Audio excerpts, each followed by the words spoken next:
Assalamualaikum warahmatullahi wabarakatuh. Sejak beberapa hari ini tersebar tangkap layar ini yang merupakan posting Puan Asia Abdul Jalil di Facebooknya.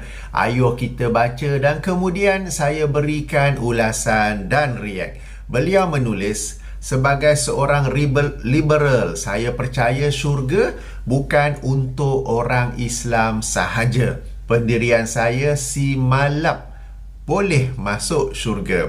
Orang Islam yang tak percaya, sebagaimana kepercayaan saya, diorang boleh hantar semua orang kafir ke neraka. Terpulang. Semoga si malap masuk syurga. Amin, amin, amin. Ya Rabbal Alamin. Okey. Beberapa sahabat saya di media sosial menerangkan siapa yang sebenarnya dimaksudkan dengan gelaran si malap. Saya tak tahu betul atau tidak, tetapi andai betul, saya yakin individu yang dimaksudkan itu sangat berkemampuan untuk memberi balasan juga andai beliau mahu. Fokus saya ialah kepada isu syurga dan neraka dan siapakah yang layak memasukinya. Pertama, syurga dan neraka bukanlah milik kita, baik Islam liberal mahupun apa-apa label Islam yang dibawa oleh seseorang. Ia adalah milik Allah Subhanahu wa taala dan hanya Allah yang berhak menentukan siapakah yang layak memasuki syurganya atau nerakanya. Oleh itu kita tidak boleh secara pasti mengatakan si fulan ahli syurga, si fulan ahli neraka, melainkan terdapat pengkhabaran yang sahih daripada Allah Subhanahu wa taala. Satu contoh pengkhabaran yang sahih ini ialah hadis sahih yang dikeluarkan oleh Imam At-Tirmizi dalam sunannya, hadis nombor 3680 atau penomboran lain hadis nombor 3747, di mana Rasulullah sallallahu alaihi wasallam bersabda, maksudnya Abu Bakar di syurga, Umar di syurga, Uthman di syurga, Ali di syurga, Talhah di syurga, Az-Zubair bin Al-Awwam di syurga, Abdurrahman bin Auf di syurga, Sa'ad bin Abi Waqqas di syurga, Sa'id bin Zaid di syurga, dan Abu Ubaidah bin Al-Jarrah di syurga. Demikian hadis yang masyhur tentang 10 orang sahabat yang dijamin masuk syurga. Bandingkan pula dengan sebuah hadis lain yang dikeluarkan oleh Imam Abu Daud dalam sunannya, hadis nombor 4255 atau penomboran lain hadis nombor 4901 dengan darjah yang dinilai sahih oleh Syekh Al-Albani. Abu Hurairah radhiyallahu anhu berkata, Rasulullah sallallahu alaihi wasallam bersabda, maksudnya terdapat 2 orang bersaudara dari kalangan Bani Israel. Salah seorang daripadanya lazim berbuat dosa, manakala yang seorang lagi pula bersungguh-sungguh dalam beribadah. Saudara yang bersungguh-sungguh dalam beribadah sering memandang saudaranya yang lain yang banyak buat dosa tu, lalu dia berkata, berhentilah. Pada satu hari, dia mendapati saudaranya masih melakukan dosa.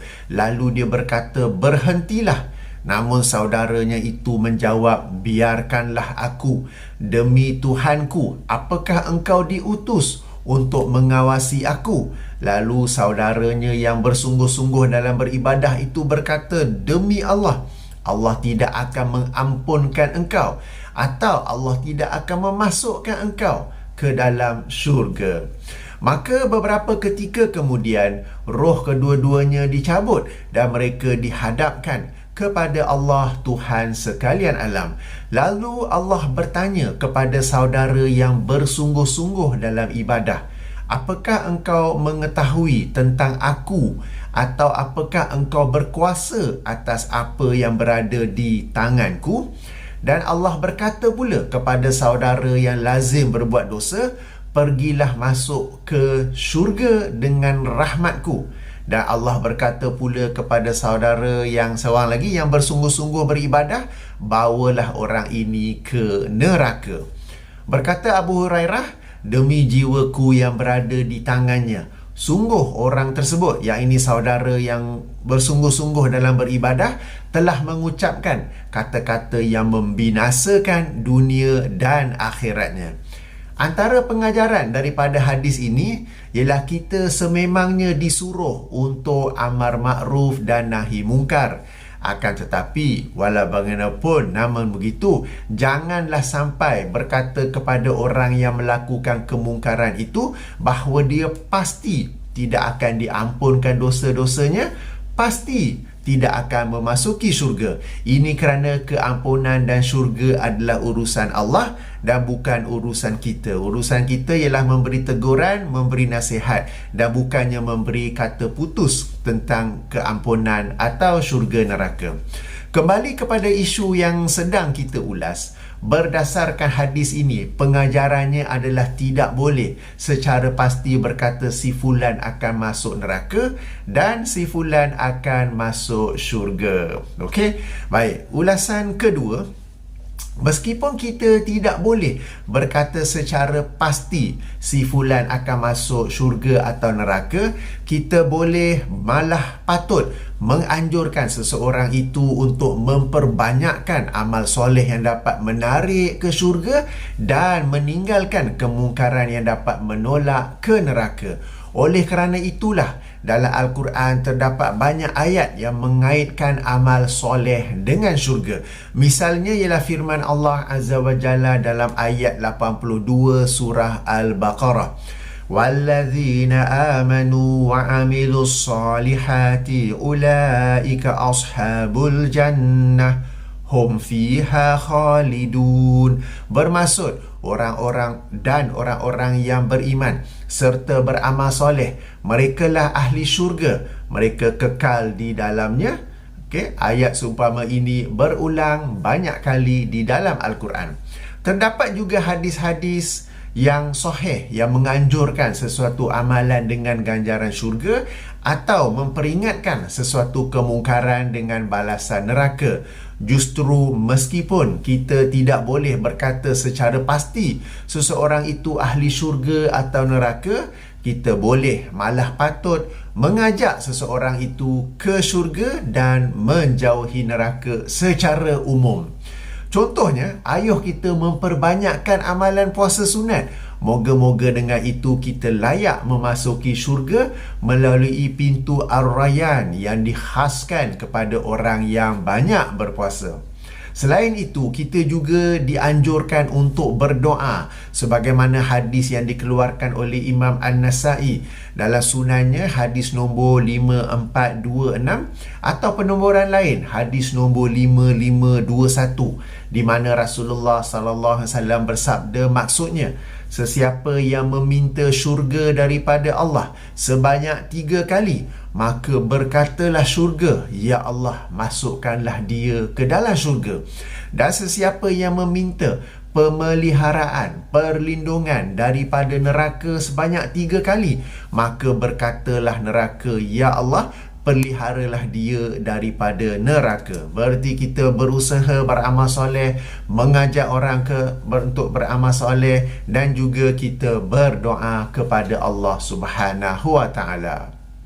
Baik, ulasan ketiga, bolehkah orang kafir masuk syurga? Jika kita baca kenyataan Puan Asiah Abdul Jalil tadi, beliau menulis, saya percaya syurga bukan untuk orang Islam sahaja. Pendirian saya, si malap boleh masuk syurga. Ulasan saya, sebagaimana yang sudah saya jelaskan sebelum ini, yang dua, ulasan pertama, ulasan kedua tadi, itu sebagai mukadimah sebenarnya. Masuk syurga atau tidak bukanlah bergantung kepada kepercayaan atau pendirian seseorang, akan tetapi ia bergantung kepada Allah Subhanahu wa Ta'ala, kerana ia adalah milik Allah dan ketentuan Allah. Selain itu, meskipun masuk syurga atau tidak bergantung kepada ketentuan Allah sebagai pemilik syurga, Allah Subhanahu wa Ta'ala sejak awal telah menerangkan 2 syarat untuk memasuki syurga. Dua syarat itu ialah beriman dan beramal soleh. Dalam ayat 82 surah Al-Baqarah yang kita baca tadi, Allah berfirman yang maksudnya orang-orang yang beriman serta beramal soleh, mereka lah ahli syurga, mereka kekal di dalamnya. Maka syarat memasuki syurga ialah beriman dan beramal soleh. Lawan bagi iman ialah kafir. Justru bagaimana orang kafir dapat memasuki syurga jika sejak awal lagi pemilik syurga, iaitu Allah Subhanahu Wa Taala, telah meletakkan syarat keimanan. Okey. Baik, ulasan keempat. Di sini saya maklum soalan yang lazim ditanya, bukan saja ditanya oleh mereka yang bukan Islam, tetapi juga oleh orang Islam. Bukankah Allah Tuhan yang Maha Adil lagi Maha Pengasih? Takkanlah orang kafir yang banyak beramal soleh, sebahagian orang kafir yang banyak beramal soleh akan memasuki neraka, sementara orang Islam, sebahagian orang Islam yang makan rasuah, kaki pukul, sumbang mahram, menipu berbilion duit rakyat dan melakukan pelbagai kemungkaran lain akan memasuki syurga. Maka saya jawab, amal soleh sahaja tidak cukup untuk memasuki syurga.